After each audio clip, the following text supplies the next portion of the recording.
Number 11 باب اذن فلتت الدابۃ فی الصلاۃ، جب نماز میں سواری بھاگ جائے. اگر کوئی اپنی سواری کے اوپر سوار تھا، درمیان سفر میں تھا اور نماز شروع کیا، اگر دوران نماز اگر سواری فرار ہو جائے یعنی جانور اگر بھاگ جائے تو کیا کرنا چاہیے. اس عنوان میں انفلتت کا لفظ ہے، اس کا مصدر ہے انفلات، باب انفعال ہے یہ، اس کے معنی ہے کسی چیز سے چھٹکارا پانا. خلاصہ کلام یہ ہے کہ جب نماز میں سواری رسی چھڑا کر بھاگ جائے، رسی توڑ کر بھاگ جائے، اونٹ ہو یا گھوڑا ہو یا کوئی سواری کا جانور ہو، اگر رسی توڑ کر بھاگ جائے تو نمازی کو کیا کرنا چاہیے. وقال قتادۃ ان اخذ ثوبہ یتبع السارق ویدع الصلاۃ. قتادہ نے کہا اگر چور نمازی کا کپڑا چرا لے تو وہ نماز چھوڑ دے، یعنی اگر کپڑے وغیرہ رکھے ہوئے ہیں یا نمازی کے اوپر کی چادر اگر کوئی چور لے کر فرار ہو جائے تو قتادہ کہتے ہیں کہ نمازی کو نماز توڑنے کی اجازت ہے. معمر بیان کرتے ہیں کہ میں نے قتادہ سے پوچھا، ایک شخص نماز پڑھ رہا ہے اور وہ دیکھ رہا ہے کہ ایک بچہ کنویں پر ہے اور اس کو خطرہ ہے کہ وہ کہیں کنویں میں نہ گر جائے، تو کیا وہ نماز سے پھر جائے، یعنی کیا وہ نماز کو توڑ دے؟ تو قتادہ نے کہا ہاں. میں نے پوچھا وہ ایک چور کو دیکھتا ہے جو اس کا خچر یعنی اس کا جانور لے جانا چاہتا ہے، تو قتادہ نے کہا کہ تب بھی وہ نماز توڑ دے. یعنی اگر کسی چیز کے نقصان ہونے کا ڈر ہے، مفسدہ نماز کو توڑنے کے جو اعذار اور جو اسباب بیان کیے گئے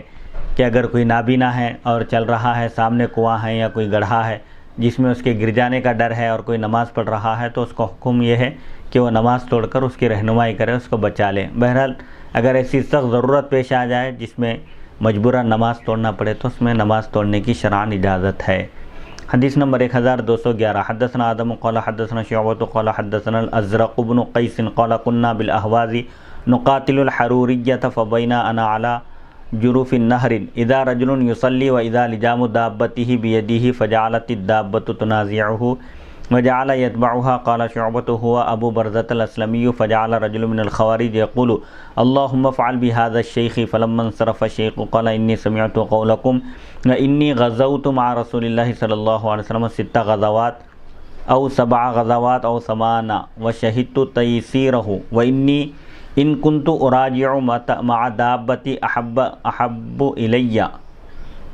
وإني إن كنت أراجع مع دابتي أحب إلي من أدعها ترجع إلى مألفها فيشق علي. امام بخاری رحمۃ اللہ علیہ روایت کرتے ہیں، ہمیں آدم نے حدیث بیان کی، انہوں نے کہا، ہمیں شعبہ نے حدیث بیان کی، انہوں نے کہا، ہمیں ازرق بن قیس نے حدیث بیان کی، انہوں نے کہا ہم احواز ایک مقام کا نام ہے، ہم احواز میں خوارج کے خلاف، خوارج یہ بھی ایک گمراہ فرقہ ہے، خوارج کے خلاف ہم جہاد کر رہے تھے، لڑ رہے تھے. جس وقت میں دریا کے کنارے پر تھا